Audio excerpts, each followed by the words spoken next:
அஸ்ஸலாமு அலைக்கும் ரஹ்மத்துல்லாஹி வபரகாத்துஹு. இன்றைக்கான பதிவில் நம்ம எல்லோருமே அவசியம் தெரிந்து கொள்ள வேண்டிய ஒரு அழகான துவாவை தான் நம்ம பார்க்க போகிறோம். ஏன் அழகான துவா அப்படிங்கிறத நீங்கள் இந்த பதிவை முழுமையாக கேட்டீங்க அப்படின்னா உங்களுக்கே புரியும். அல்லாஹுவை மயக்கக்கூடிய ஒரு திக்ரை தான் நான் உங்களுக்கு சொல்லித்தர போகிறேன்.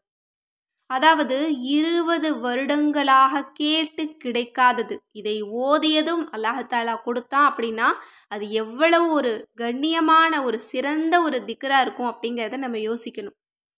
அப்படி யார் ஓதினா, யார் சொல்லி ஓதப்பட்டது, இதனுடைய வரலாறு என்ன அப்படிங்கிறதான் நம்ம இன்றைக்கு முழுவதுமாக பார்க்க போகிறோம்.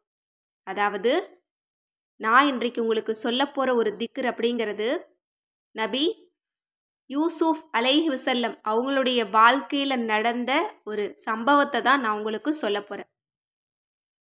இன்ஷா அல்லாஹ் இந்த ஒரு ஜுமாவுடைய தினத்தில் நம்ம நேரத்தை வேஸ்ட் பண்ணாமல் இதுபோல் நல்ல விஷயங்களை நம்ம கேட்டு தெரிஞ்சுக்கிறதே ஒரு மிகச்சிறந்த ஒரு நல்ல அமல் தான். அதனால் இன்றைக்கு இந்த பதிவை கேட்குறதுக்கு யாருமே சலிப்படையாதீங்க. இதை கேட்குற ஒவ்வொரு நொடியும் உங்களுக்கு அல்லாஹாலா நன்மைகளை வாரி கொடுத்துக்கிட்டே இருப்பான்.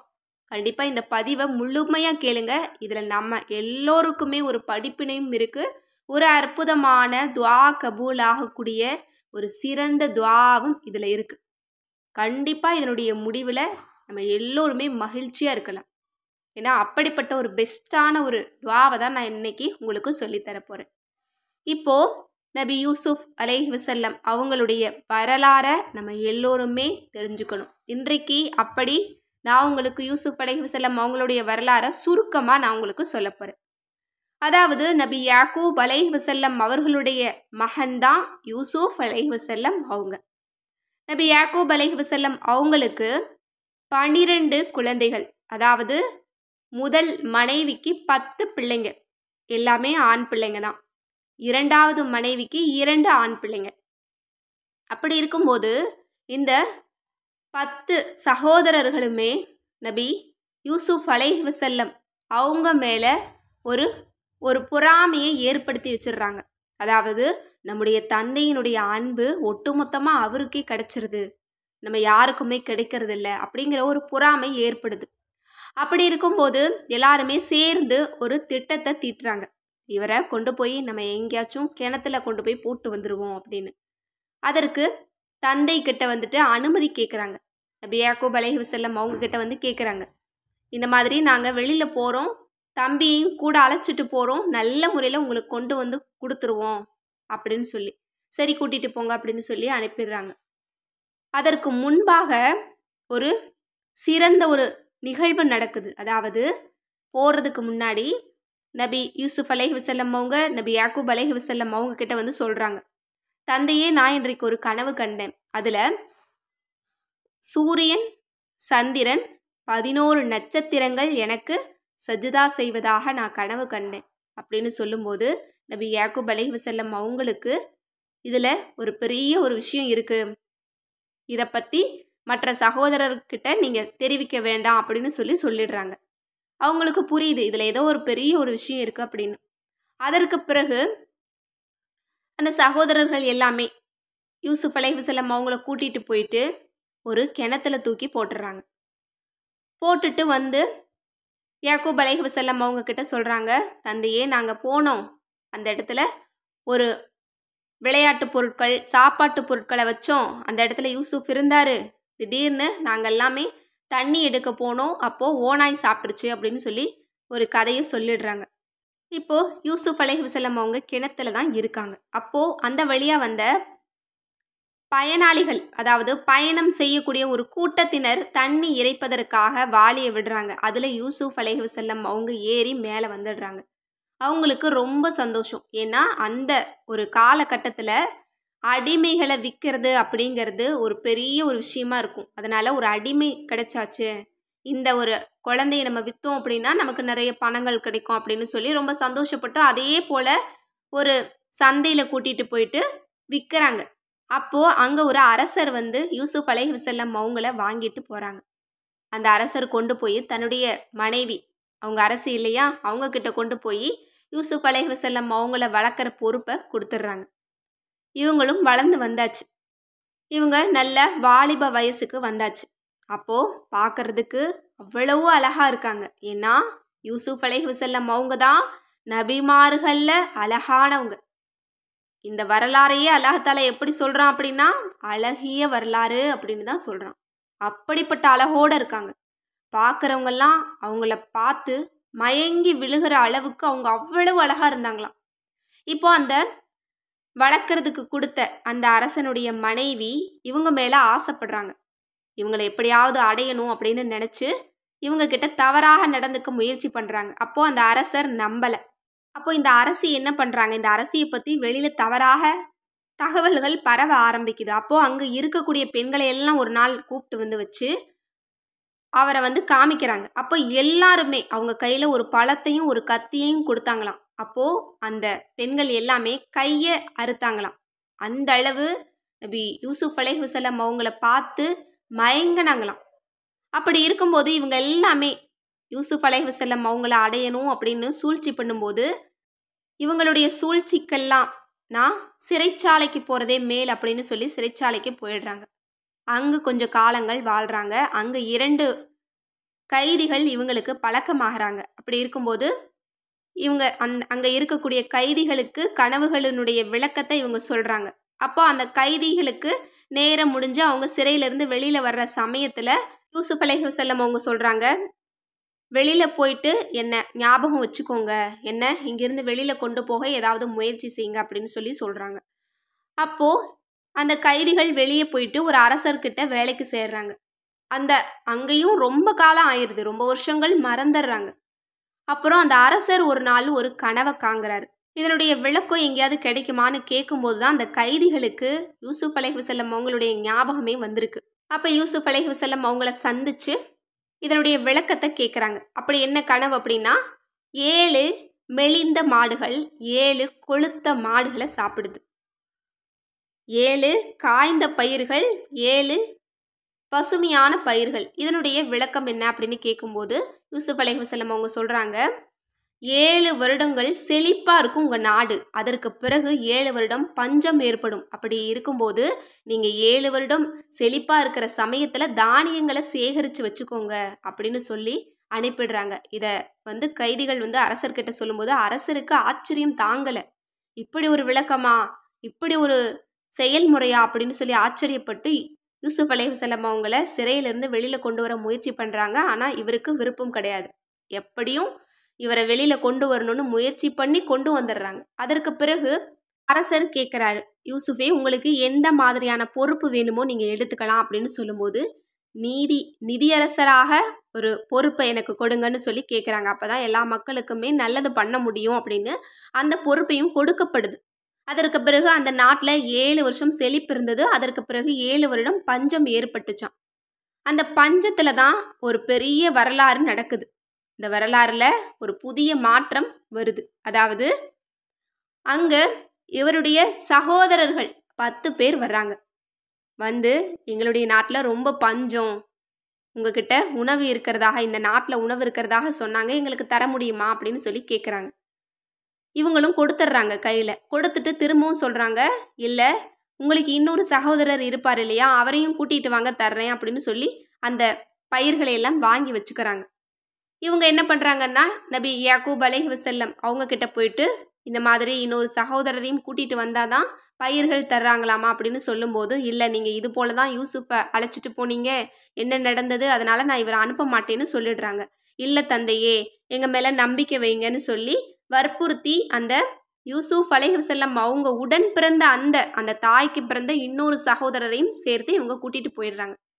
கூட்டிகிட்டு போகும்போது யூசுப் அலைஹிஸ்ஸலாம் அவங்க இந்த சகோதரரை தனியாக அழைச்சிட்டு போயிட்டு, நான் தான் உங்களோட சகோதரர் யூசுப் அப்படின்னு உண்மையை சொல்லிடுறாங்க.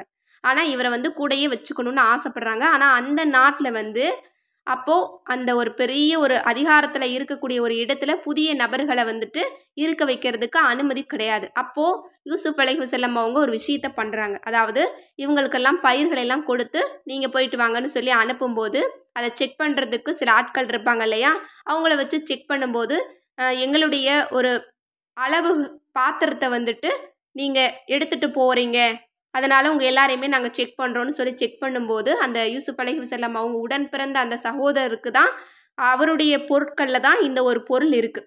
அப்படி இருக்கும்போது நீங்கள் மட்டும் இங்கே இருங்க, மற்றவங்க எல்லாமே நீங்கள் போயிடுங்க, இவரை நாங்கள் வந்துட்டு சிறைச்சாலைக்கு கொண்டு போகிறோன்னு சொல்லி வச்சுக்கிறாங்க. அதற்கு பிறகு இந்த சகோதரர்கள் எல்லாமே இந்த விஷயத்தை போயிட்டு நபி யாக்கூப் அலைஹிஸ்ஸலாம் அவங்க கிட்ட சொல்கிறாங்க.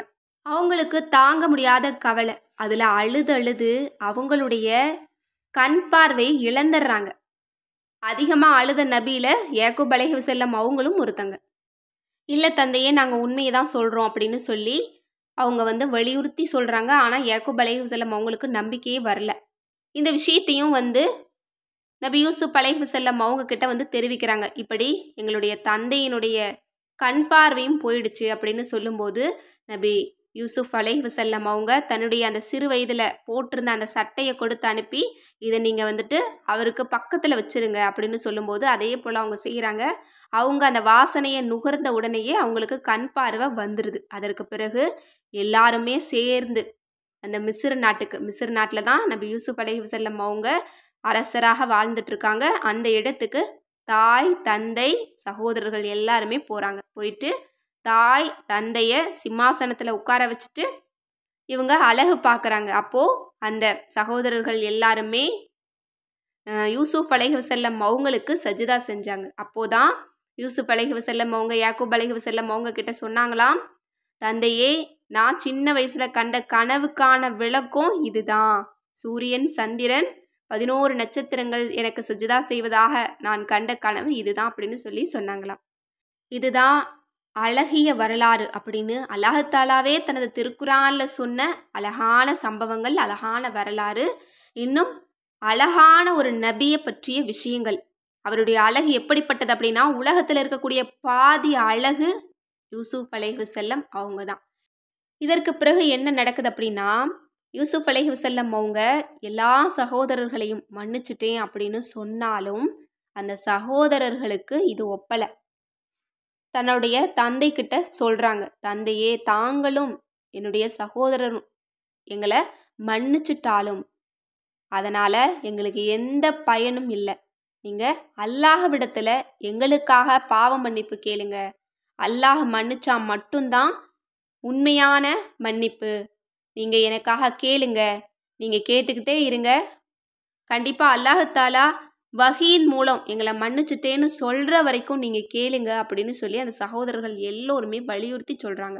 அதற்கு பிறகு நபி யாக்கூப் அலைஹிஸ்ஸலாம் அவங்க, நபி யூசுப் அலைஹிஸ்ஸலாம் அவங்க, இந்த 11 சகோதரர்கள் எல்லாருமே சேர்ந்து 20 ஆண்டுகள் அல்லாஹ்விடத்தில் இந்த பாவ மன்னிப்பை கேட்டுக்கிட்டே இருக்காங்க. அல்லாவே மன்னிச்சிரு அப்படின்னு. ஆனால் அல்லாஹ்கிட்ட இருந்து எந்த விதமான வஹியும் வரலை. இருந்தாலும் யாக்கூப் அலைஹிஸ்ஸலாம் அவங்க சொல்கிறாங்க, என்னுடைய ரப்பு இரக்கமானவனாக இருக்கிறான், நிச்சயமாக என்னுடைய இரட்சகனிடம் நான் பாவ மன்னிப்பு கேட்பேன் அப்படின்னு நம்பிக்கையோட இவங்க 20 ஆண்டு காலம் அல்லாஹ்விடத்தில் பாவ மன்னிப்பு கேட்டுக்கிட்டே இருக்காங்க. அப்போதான் ஹஜ்ரத் ஜிப்ரீல் அலைஹிஸ்ஸலாம் அவங்க வானத்திலிருந்து இறங்கி வந்து இந்த ஒரு துஆவை கற்றுக் கொடுத்து, நீங்கள் இதை சொல்லி கேளுங்க, உங்களுக்கு அல்லாஹ் தஆலா பதில் தருவான் அப்படின்னு சொல்லி இந்த துஆவை கற்றுக் கொடுத்துருக்காங்க. அதற்கு பிறகு பணிவோடு நின்று அல்லாஹ்விடத்தில் அந்த சகோதரர்கள் எல்லோருமே துஆ கேட்டிருக்காங்க. அப்போதான் அல்லாஹ்விடமிருந்து வஹி வந்ததான், உங்களோட பாவங்களை எல்லாம் நான் மன்னிச்சிட்டேன் அப்படின்னு. அதாவது 20 ஆண்டுகள் பாவங்கள் மன்னிக்கப்படாமல் இருக்கும்போது இந்த ஒரு துஆவை ஓதிய உடனே அல்லாஹ் தஆலா அவங்களுடைய துஆவை கபூலாக்கிட்டான், அவங்களுடைய பாவங்களை எல்லாம் மன்னிச்சிட்டான். அப்படிப்பட்ட அந்த ஒரு பரக்கத்தான ஒரு ரஹ்மத்தான 20 ஆண்டுகளுக்கு பிறகு பதில் கிடைத்த அந்த அற்புதமான திக்ரு என்ன அப்படிங்கிறத தான் நம்ம இன்னைக்கு பார்க்க போகிறோம். அந்த திக்ரு தான் இந்த திக்ரு. யா ரஜா அல் முஅமினீன லா தக்தஅ ரஜா அனா யா கியாசல் முஅமினீன அகிஸ்னா யா முஐனல் முஅமினீன இன்னா யா முஹிப்பத் தவ்வாபீன துபு அலைனா. விசுவாசிகளின் ஆதரவாளனே, எங்களின் ஆதரவை துண்டித்து விடாதே. விசுவாசிகளை காப்பாற்றுபவனே, எங்களை காப்பாற்று. விசுவாசிகளுக்கு உதவி புரிபவனே, எங்களுக்கு உதவி புரி. தௌபா செய்பவர்களை நேசிப்பவனே, எங்கள் தௌபாவை ஏற்றுக்கொள். இந்த ஒரு துவாவை ஒரே ஒரு நாள், ஒரே ஒரு முறை ஓதியிருக்காங்க. அல்ஹம்துலில்லாஹ், அல்லாஹ்விடமிருந்து அவங்களுக்கு வஹீயின் மூலம் பதில் வந்ததாம். எப்படிப்பட்ட வார்த்தைகள் பாருங்க. அரபி தெரியாதவங்களுக்காக நான் தமிழையும் ஸ்க்ரீன்லேயே போட்டிருக்கேன். இன்ஷா அல்லாஹ் எல்லோருமே பார்த்து ஓத முயற்சி பண்ணுங்க. இந்த ஒரு துவாவை நீங்கள் எல்லா நாட்கள்லையுமே ஓதலாம். ஜுமாவுடைய தினம் அப்படிங்கிறது கிடையாது, எல்லா நாள்லையுமே ஓதலாம். ஜுமா தினத்தில் ஓதுறீங்க அப்படின்னா இன்னும் கொஞ்சம் கூடுதலான சிறப்பு உங்களுக்கு. அவ்வளவுதான். இன்ஷா அல்லாஹ் இந்த பதிவு கேட்கக்கூடிய எல்லோருமே இன்றைய தினத்தில் இந்த துவாவை ஒரு முறை ஓதி உங்களுடைய விருப்பங்களை, தேவைகளை, ஆசைகளை அனைத்தையுமே கேளுங்க. நம்முடைய ரப்பு கண்டிப்பாக நமக்கு தருவான். இன்னும் பல வருடமாக என்னுடைய துவா கபூல் ஆகலை அப்படிங்கிறவங்களும் இந்த ஒரு துவாவை கையில் எடுங்க. அல்ஹம்துலில்லாஹ், உங்களுடைய துவா இன்றிலிருந்து கபூலாக தொடங்கிரும். இதை ஓதி பாருங்க. இன்றைய தினம் ஒவ்வொரு 10 நிமிஷத்துக்கும் உங்களுக்கு நல்ல செய்தி வந்துக்கிட்டே இருக்கும். அந்த அளவு இது ஒரு பரக்கத்தான, ரஹ்மத்தான ஒரு திக்ரு, ஒரு துவா. எனவே இன்ஷா அல்லாஹ் இந்த சிறப்பு மிகுந்த பாக்கியங்கள் நிறைந்த இந்த துவாவை பற்றி கேட்பதற்கே நாம் அனைவருமே கொடுத்து வச்சிருக்கணும், பாக்கியம் செஞ்சிருக்கணும், நல்லமல் செஞ்சிருக்கணும். இப்படிப்பட்ட ஒரு துவாவை வாழ்நாள் முழுக்க ஓதக்கூடிய நற்பாக்கியத்தை எல்லாம் வல்ல அல்லாஹ் நம் அனைவருக்கும் தந்தருள்வானாக. ஆமீன் என்று கூறி இந்த பதிவை நிறைவு செய்கிறேன். அஸ்ஸலாமு அலைக்கும் வரஹ்மத்துல்லாஹி வபரகாத்துஹு.